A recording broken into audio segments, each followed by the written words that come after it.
G'day, ladies and gents, and welcome back to War Thunder. Post this space race event, it has been pretty burning out, honestly. A lot of people have found that they have been quite burnt out by the event, and I don't really blame you.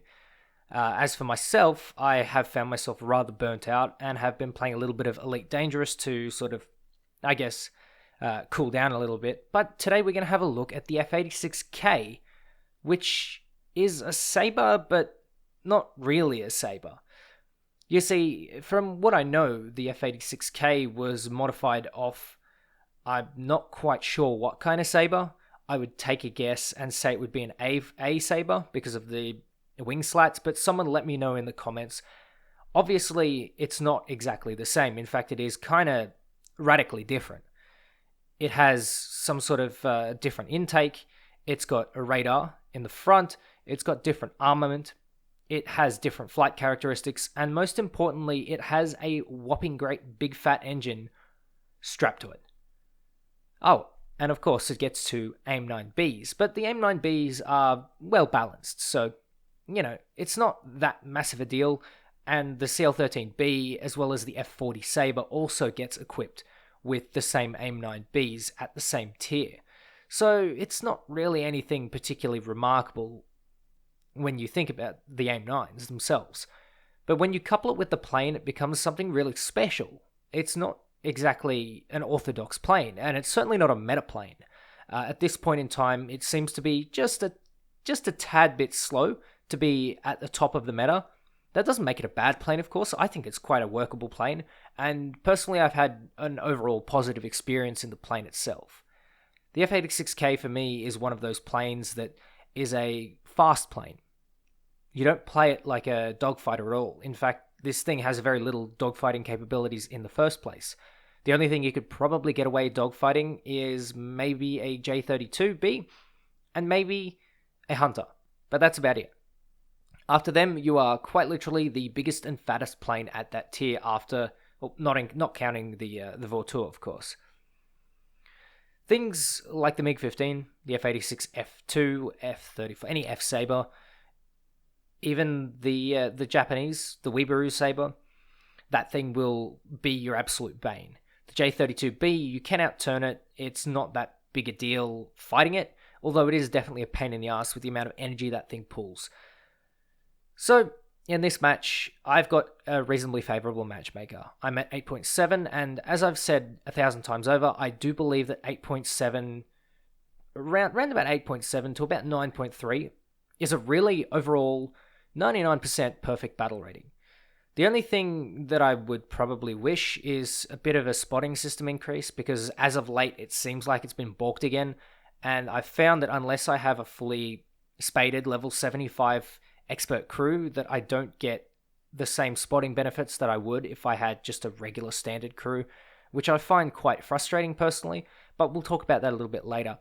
What you shouldn't be doing at this tier, of course, is climbing to the point where you're stalling out over the AO, man. Like, you can't just be doing that. This particular German MiG-15 BIS is probably going to go to the forums and ask for a battle rating reduction, a buff to the MiG-15, and they're going to be saying that the German tree is shit because it doesn't have enough 8.7s that are good. Well, buddy, you shouldn't be climbing. Oh boy. Well, speaking of climbing, the F86K is equipped with an afterburner which gives it high altitude performance. However, no one on the enemy team has decided that they want to climb as well. And so what I'm going to do is I'm going to dive and I'm going to put those AIM-9Bs to work. There goes one on the FJ. I noticed these slow, and I can see right below me that there's also a J29. Now, I know that J29 does not turn well at high speed at all, and will have a very, very low chance of evading a missile, even if he's turning like this. And you can see just as he goes into the turn, I know that I'd be able to get him. Unfortunately, I didn't see the Javelin at the time because of a little bit of tunnel vision, but I'm able to put that speed back to work and convert it back into altitude. This is exactly how you should be playing the F86K. You should be zooming around the battlefield at high speeds, sometimes at high altitudes, and waiting for planes to come in nice and slow. Kind of like a Hunter. As you can see, this F2 here, I'm not going to go for him. You do have to be extremely careful with your maneuvers in this plane. It can rip. I haven't ripped it yet, knock on wood, but at the same time, I don't think that it's a maneuverable plane at all. As you can see, I'm choosing not to dive into that Sabre because about maybe 50 to 60% of my deaths have been due to just crashing into the ground because I've lost control of the airplane.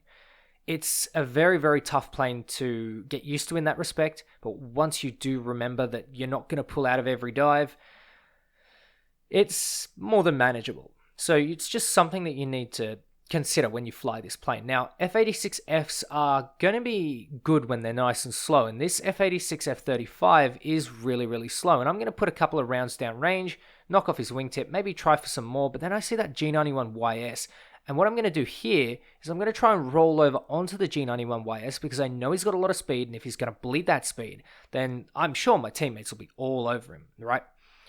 No, they decide to go for the F-30 Sabre that didn't have a wingtip, which is fine. That means I'm going to go for the A5 Sabre. And yeah, very, very nice. Get some crits. And I also get called a kill stealer in chat, which I don't really know. I don't think I've been a kill stealer. But in this case, I have a G91YS on my ass, and my teammates are a little bit down south. I genuinely thought that the G91YS would catch me here, but in this case, it seems like I've come out on top, and that might just be because I've been conserving my speed and my altitude a bit better than the G91YS has. He's sort of been bleeding around, and of course the YS, it's a good plane. It does come with a lot of acceleration. It has two of those afterburning engines, and unfortunately, what would have been my fifth kill gets taken. That's fine though. I didn't get the kill in the first place, and I damaged him enough for my teammates to make a nice little strike. Well, my teammates are now in trouble here, so I'm going to put some rounds downrange, and again, for 20mm cannons, you will run out of them quickly, but if you can make them work in calculated quick bursts, then you really have a deadly weapon on your hands. The F-86K is different. It's not particularly amazing, but it sits in that middle of the line 9.0, 9.3 type planes that's going to be fairly good if you play it properly. Certainly, you're not going to be breaking any records with this. You're not going to be having any extravagant games, although you can if you play it right. And for me, that's what is really important about War Thunder. If you have the skill, if you have the know-how, and of course, if you have the coordination, you can very easily come out on top with a plane that absolutely should not. D5 Stuka, classic example. P-51s, classic examples. And the F-86K is no different. It's one of those planes that actually requires skill and knowledge and a bit of patience. And when you pull all of that off, it can be one of the most rewarding planes that you will ever fly.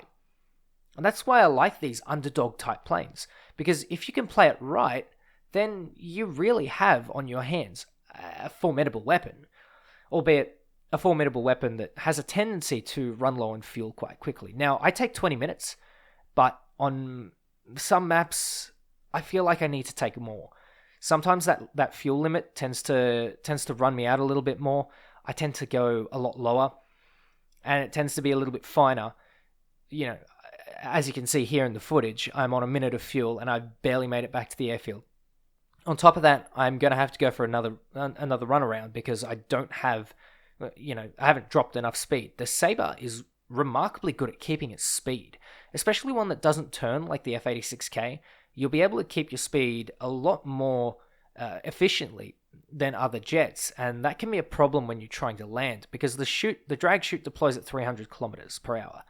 I am not going to make that if I were to land now. In fact, my gear would rip, and I wouldn't even get to 300, I think it's 330 that the gear breaks, or like the maximum safe limit. That is about as high as you'd want to go when you go to touchdown at the end of the runway. This thing is a bit chonky, honestly.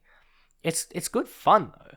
I've had a blast. I've had an extremely positive experience playing the F-86K. It's not quite as good as the CL-13B, because the CL-13B, in my opinion, is a little bit more versatile.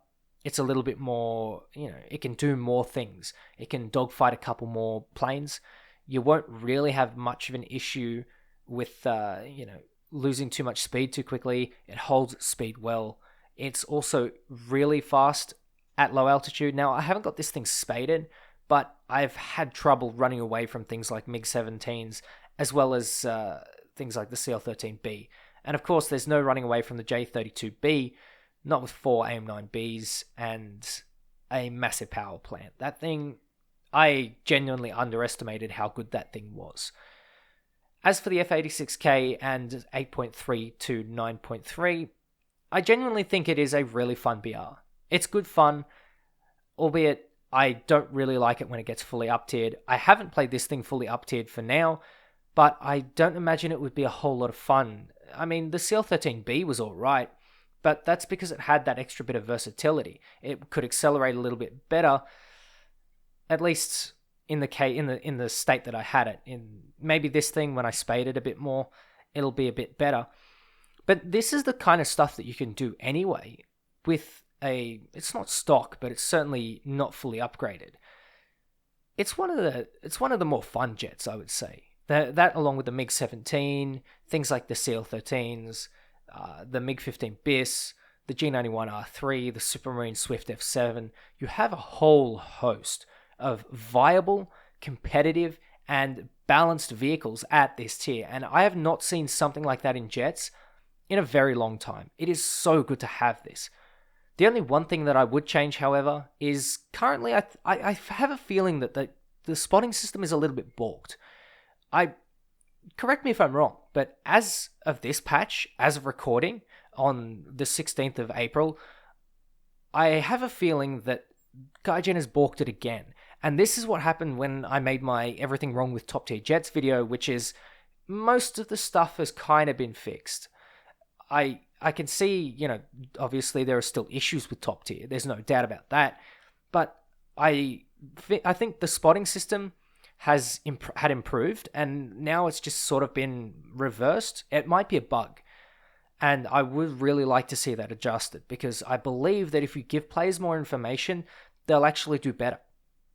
Meaning, if you don't just spring a G91 on their ass while they're doing a calculated, or what they thought was calculated, low-speed maneuver, then it does improve the experience of the game. And this has been proven with other games as well. If you increase the predictability, or if you give people more information on what they're doing, you make it better.